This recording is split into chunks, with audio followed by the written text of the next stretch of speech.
Hoy es el Día Mundial de la Salud Mental y desde la Facultad de Psicología pusimos un lema que es ponerle voz a la salud mental. Esto tiene que ver con poder hablar, con poder decir y hablar de la salud mental no desde una manera estigmatizante, sino que por el contrario, al poder hablar, contar y aparte al poder dar, contar la propia experiencia de cada uno, al haber pasado por diferentes situaciones, eso ayuda a los otros. En esto que vos preguntabas, las jornadas tienen, hoy es un día de donde hay muchas acciones que se van a hacer. Uno es un conversatorio que está ahora, después hay un espacio artístico.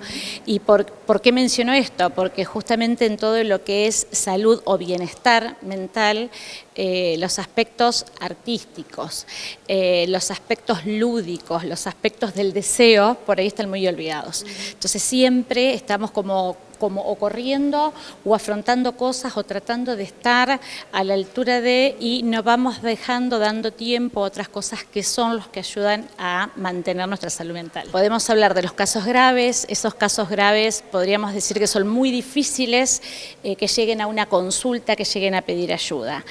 El resto de los mortales, que somos un montón, tenemos muchos cuadros o durante nuestra vida vamos transitando determinadas situaciones donde necesitamos ayuda. Tenemos como caracterologías, como no es que somos panicosos o el trastorno de pánico, muchas veces son angustias que tenemos.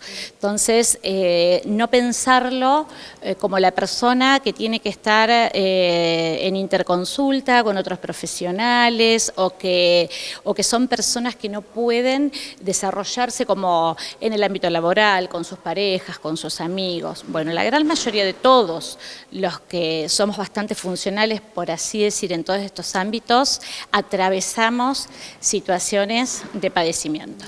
No solamente hablamos de patologías o de problemáticas en términos de trastorno, como comúnmente se les suele llamar, sino que hablamos de niños, niñas, adolescentes, adultos mayores, que a lo largo de su vida atraviesan distintos tipos de problemáticas que no llegan a consignarse como una etiqueta diagnóstica, pero que afectan su desarrollo y que muchas veces, producto de no ponerle la voz a todo lo que es salud mental, quedan o subestimados o son reducidos, ¿sí? Minimizados.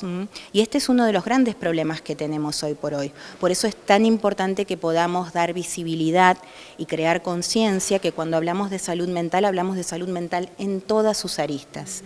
¿Esto qué implica en todas sus aristas? Implica tanto aquello que es un problema como aquello que tenemos que buscar potenciar, como aquello que constituye un recurso para cada uno de nosotros, para nuestra estabilidad, para nuestra regulación emocional y para, por supuesto, poder llevar adelante las actividades de la vida diaria. Lo que vemos es que ha cambiado mucho las maneras y las formas de paternar.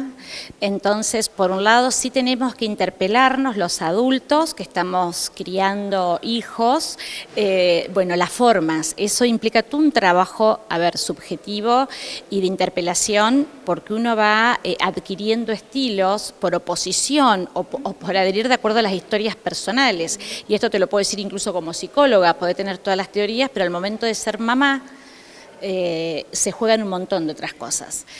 Entonces, por un lado, ha habido un cambio muy grande en las formas de paternar y de maternar.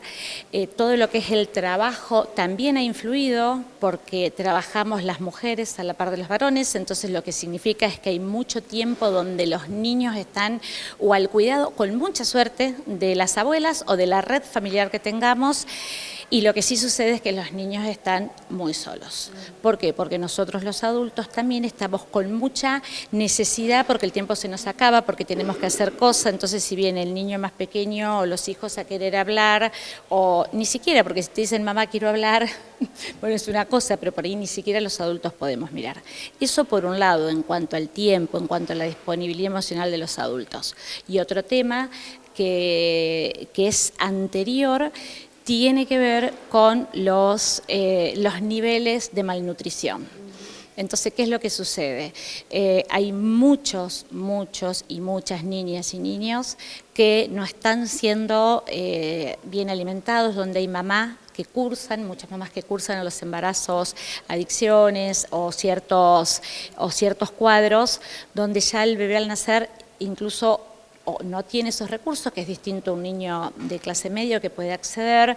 Entonces sabemos que un niño que no está bien alimentado, que no tiene afecto, es un niño que va a tener problemas cognitivos, emocionales. En esto de las malnutriciones, no solamente hablamos de malnutriciones en términos de necesidades básicas, de alimentación, ¿sí?, sino que también hablamos de una malnutrición en términos relacionales, emocionales, y me parece que esa es una gran deuda que todavía tenemos todos con respecto a la manera en que concebimos el vínculo con los otros. Me parece que este es un momento, y por eso para nosotros este día era tan importante, en que tenemos que poder hacer visible esto y tenemos que poder llevar a quienes nos escuchan esta idea de la salud mental como algo que va mucho más allá de una problemática clínica o de un trastorno.